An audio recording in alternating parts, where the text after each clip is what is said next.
What's going on, Sunbelt fans? My name is Dominic Crusetto, and we will be going over the Week 9 wrap-up for Sunbelt action, starting off with Thursday's contest, which had a matchup pitting Louisiana versus Southern Miss. My prediction was the Ragin' Cajuns 31, Southern Miss Golden Eagles 18. That final score ends up being Cajuns 24, Southern Miss 39. So quite the opposite of what I predicted. I knew that Southern Miss defense would be pretty powerful, but I thought the Cajuns were kind of turning the corner on the season.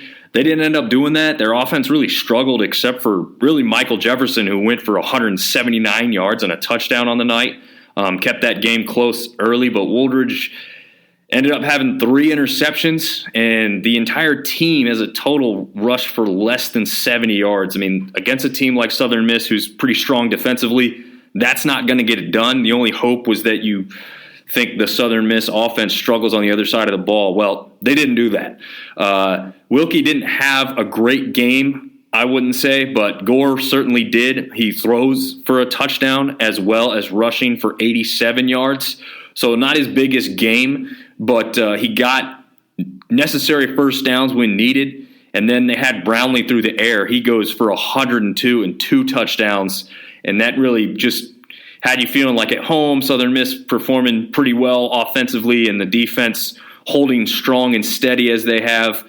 You just, towards the end of the game, you felt like the Cajuns weren't coming back. They did have their chances. They could have gotten it a little closer and had a shot at the end, but they just couldn't get it done. So Southern Miss takes that one. We'll jump into the only out-of-conference game from last week that pit App State versus Robert Morris. Predicted score of Robert Morris 0, App State 52.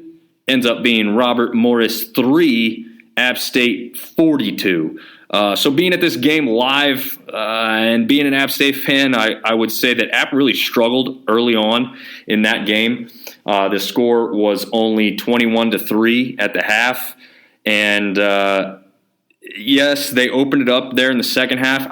I don't know. I expected a lot more out of an App State team that was looking to get on a roll and show some power and some dominance over a 0-7 FCS team, and instead they go into the half 21-3. You could even hear some boos there in Boone this past weekend, so it was a little surprising to see them struggle like that. Really, nobody statistically really stands out from the pack in this one. Again, once you get to that second half, you spread the ball around because you've got some second and third string guys getting some touches. So that's a little bit understandable, but you think, Chase Bryce would have a bigger game. Think some of the running backs might have a little bit more statistically. Nobody was over 100 yards. Nobody went for 4 touchdowns or anything like that. So a little surprising to see. The final score looks fine. There's nothing to worry as far as that is concerned. But as far as the eye test, I was expecting to see more of a performance out of App State, and we did not see that. So a little surprising there, but they do take care of business at a conference against a lesser opponent. So in the end, still where we want to be for those types of matchups. Georgia State versus Old Dominion. I predicted this one in favor of ODU, 31-24. Instead, Georgia State turns the corner, and they win 31-17. So offenses really both kind of struggled a little bit early. They did both come away with a touchdown in the first quarter, but there was some ugliness to really start off. The first 2 drives, both of them had 4th downs. They both went for it on 4th down. They both failed to get the first down. At that point, luckily it turned the corner. We saw some more scoring in this one. Granger was mostly successful on the ground. He went for 109 yards rushing and a touchdown. Early on in the game, there was a great punt return after ODU was held and really punting out of literally the back of their own end zone. That was returned by Greg, and the reason I'm mentioning not returned by Greg, I'm sorry. Greg put it in the end zone, I think, the very next play after they got inside the 10 on that return. That play and soon thereafter allowed Greg to become the all-time leading rusher for Georgia State. Now, their program's not that old, but still a massive thing to put on the record books. Very cool thing to see for a program like that to be going through some kind of rougher times as far as the win-loss record is concerned, but have somebody they can lean on and talk about in that regard is great for that program. And then, in the second half there, Granger to Thrash was seeming to work out pretty well. Thrash ends up going for 87 yards and a touchdown. So he had a pretty good game there. As far as the other side of the ball, Wolf struggled. Didn't have a great game at all. He throws an interception. He fumbles the ball later on. But it was a breakout game for Harvey. Jennings has been their go-to wide receiver, but was held in check. I mean, he only had 24 yards and he did have one touchdown, but Harvey goes for 124 yards and a touchdown. So, yes, this is a bad loss for ODU, especially for where they thought they could be and where they want to be at. But it's a good thing in the offensive side that they've maybe found another wide receiver who can make some plays for them, especially if Kuntz continues to be held out, the tight end for them there that's supposed to be a pretty good player.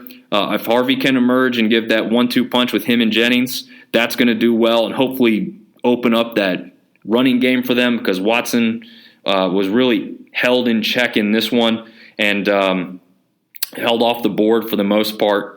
He had 53 yards with a long of 22. So no touchdowns on the day. A little surprising. I thought after what we'd seen App State do against Georgia State, the ODU rushing attack would do pretty well, but that wasn't the case. After that, we round out the night with South Alabama going to Jonesboro, Arkansas to play the Red Wolves. That had a predicted score by me of 36 for South Alabama, 17 for Arkansas State. Final score, USA 31. Arkansas State held to just 3 points. That game was a little ugly weather-wise, so that helps explain a little bit of the struggles.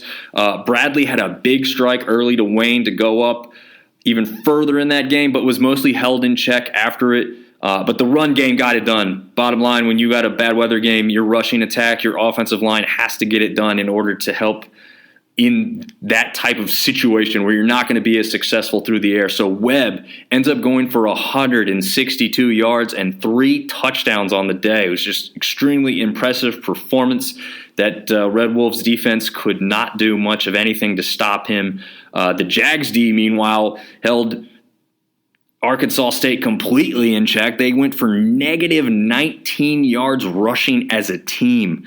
So that Jags D is really coming up big when they need it. They did give up one pass of 42 yards, and pretty much besides a couple short yardage stuff, 10, 8, 12-yard pickups, I mean, that was it. 42-yard play was the biggest play of the day for that Arkansas State offense. So a lot to work on there for them, a big disappointment. I think a lot of people knew going in they would lose this game to a team as quality as South Alabama, but I don't think that they thought that it was going to go quite this way. Being held to only 3 points, especially at a home game like that, is terribly disappointing. But again, for one of the strongest teams in the Sun Belt, for South Alabama to come up with a game like that, very impressive.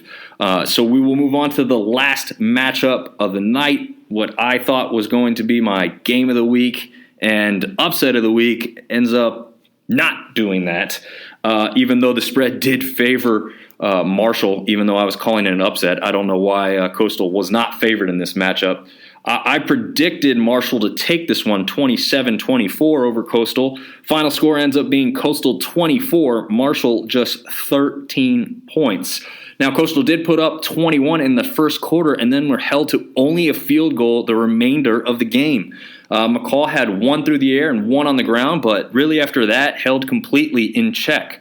The biggest turning point here in this one is the fact that Coastal recovers 2 fumbles.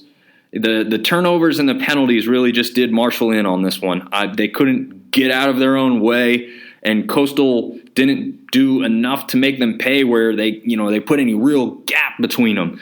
So because of that, the game was kind of close, and it felt like if Marshall could just get that one play, all they need is that one play to kind of get this into a game, get this to be really manageable, and they just couldn't seem to do it. Leyburn for as great as he's been all season, was held to only 59 yards and 1 touchdown. He was also banged up and hurt a little bit in that game, so it'll be interesting to see what happens there. I would say Fancher looked a little bit better than what I'd seen out of him previously.